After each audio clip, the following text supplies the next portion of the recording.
Hey guys, this is Tim down here at Canlis Bee Farm. Wanted to do a little short video. We plan on going into queen production this year. My thing I'd like to do is I'd like to get into breeding queens. All I have ever done, to be honest, is cut cells and stuff like, just moving frames with a ripe cell on it. So what I got today, I've had it for a couple of years, and we finally decided to break it out and try it this spring and see. And why not? Let's do a video about it just to see what we can come up with. But I'm gonna do a couple of different videos on different ways of raising queens and making queen cells. Like I said, all I've ever done is cut cells. So as I do this video, you get to see the raw footage of what I see, the good and the bad and the ugly. Our first contestant, known as the Nicot kit, I believe over in England and in Europe it's referred to as a Nicot, but around here in these parts we call it there a Nicot kit. Anyway, what I did before I put this in here, I put some melted little beeswax right here just to make it very attractive to the ladies. I took the queen excluder off this side of it and spritzed it with some sugar water with a little bit of honeybee healthy in it, make it very attractive to them, to get them in it and get them to cleaning these little cells and getting it ready. I'll catch the queen and put her in it tomorrow and give them a full 24 hours to clean on this, and then put her in tomorrow, and y'all can kind of follow along with what we're doing down here. But this is one technique I want to try. I've never grafted. I want to try that. I also have a technique. It's a variant on the poor man technique for raising bees, raising queen cells, and I'm gonna show that to you too. That's one of mine that I'm most curious about, just to be honest with you. I feel like the Lord gave me a vision on a different way to do a poor man technique, and I want to see how that turns out. Like I said, I put a little sugar water on it to make it attractive to them. I'm gonna change my hat out. We're gonna go over here on the stump hive. I'm behind my little trailer right now. Y'all that's been in my yard, you know where I'm talking about. And I keep benches in the backyard. Got a smoker light tip for you, okay? Pack your smoker full. Now before I start, you see what this is gonna do to your pretty smoker, all right? The pyramid of fire, you need a heat source, you need fuel, and you heat up the outside of this can until it glows in a spot. You give it some air from your bellows. Now you got the pyramid of fire, you've got it down on the bottom so that the bellows is blowing directly across it, and that's where you want. That way it's more of a cold. You don't want hot. If you're blowing hot smoke, you can throw a spark out, and you don't want that. You don't want that. So, but like I said, you can see what that does to your can. We ain't sending it to the county fair to be judged, so that's the way I do it. Hope you like it. Let's walk over here to the stump hive and see what we find in there. How about it? I hope your spring is going as glorious as ours is. These ladies are just slamming and jamming. I'm gonna have to set y'all down beside the hive for just a minute here. Try to work this around. Take that nice bucket feeder off. The good folks at Nature's Image Farm sent me. Mr. Greg Burns and his family. Get them girls a little smoke.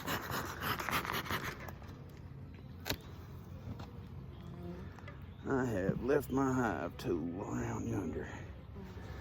Let me grab my tool. All right, guys, I'm back.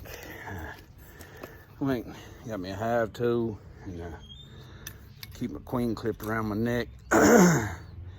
Got me a empty box. As I manipulate my frames, take them out of this big box and set them over here out of my way, so I can kind of keep them oriented in the right directions they need to go. And tell you what, I'm gonna smoke y'all off a spot, and I'm gonna sit y'all right up here next to me. You ain't gonna be able to look down in it like you can when I do this, but you can see my handsome self. Aren't you the lucky one? Here we go. Let's do a little inspection. I pulled this is the top box, outside frame, 2 outside frames. Middle Tennessee, it's March 21st. There you go. Come in here. March 21st, Middle Tennessee. Let's see. Nectar, a lot of nectar.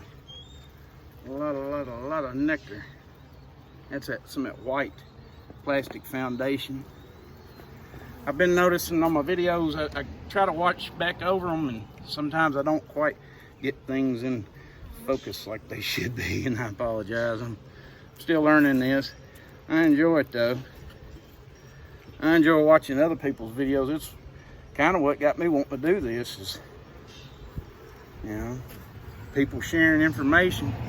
That's how we grow this. I don't like to call it a hobby, but there's too many people that's doing it for a living. So this trade, we'll call it a trade.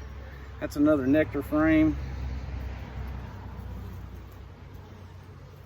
Set it right here beside of me, and we will keep on checking. Let's see here. I'll have to adjust the camera a little bit. This little stand I built. Okay, let's see here what we got on this one, y'all. Ooh, that's heavy. That's a heavy.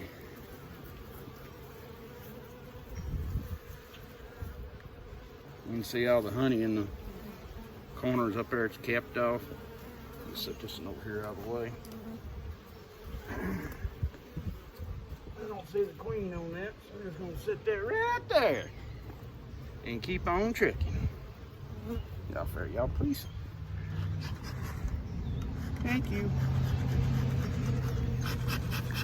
I hope you're having as great of a spring as we are. Hey, real jumpy right there on that corner. May have to go back around here and hit me. No. You get that fire underneath it like I did a while ago with that torch. I lit this thing the other day and stuck it in my shed. Come back 4 hours later and it was still smoldering. Now if I wanted it to stay lit that long, it'd never done it.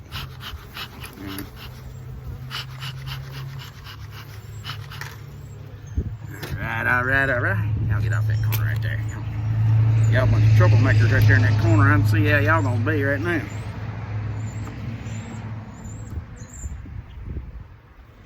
Let's see. Excuse me. Didn't mean to get you. Just easy there, honey. There's a nice circle of capped brood. You can see that in the middle. This is the number 3 inside from 3 from on the top of the colony. More capped brood on this side. You can see that. Both sides are nicely capped.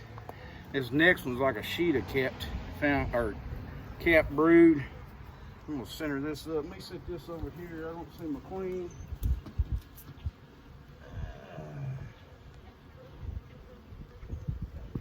She left together.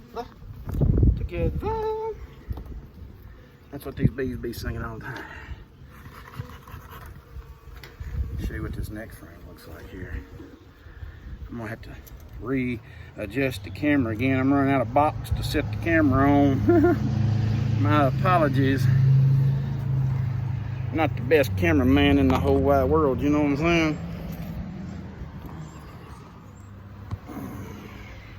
That's the next frame. Cat brood. More cat brood. Set that over here. I'm gonna try to center this stuff up. I'm going to attempt to pull this next frame one-handed for your viewing pleasure. Let's see what we can do with this. Hope y'all can see some of this.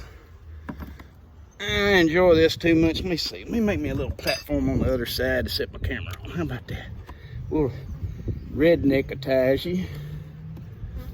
And stick a few of them frames back in there. Just take them, pick them up, and stick them in there like that.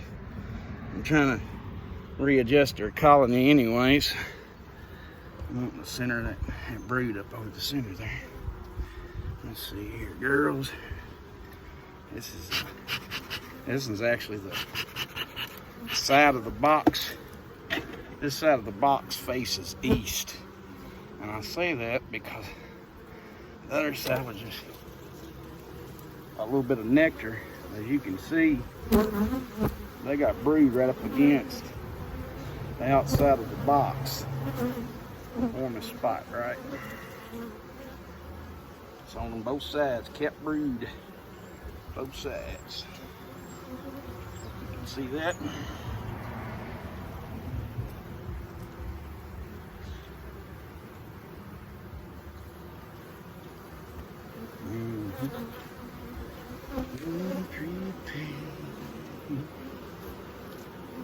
Now I'm gonna go get my Nicot frame. I'm gonna put it in here next to this cat brood that's hatching out. Get them to clean this up.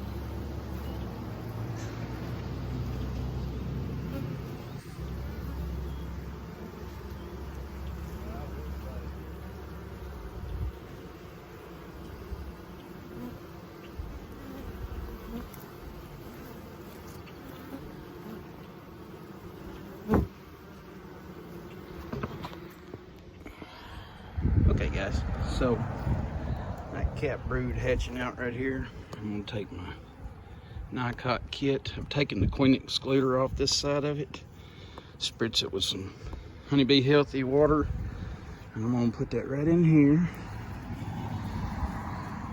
right up against them. Easy now, girls.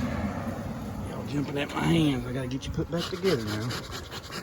I'm gonna take these frames with pretty much just drawn comb, just resources, a little bit of resource in them, and leave a blank and leave that in there and check back in 4 days. On the 4th day, we pull this out and I'll show you the next step.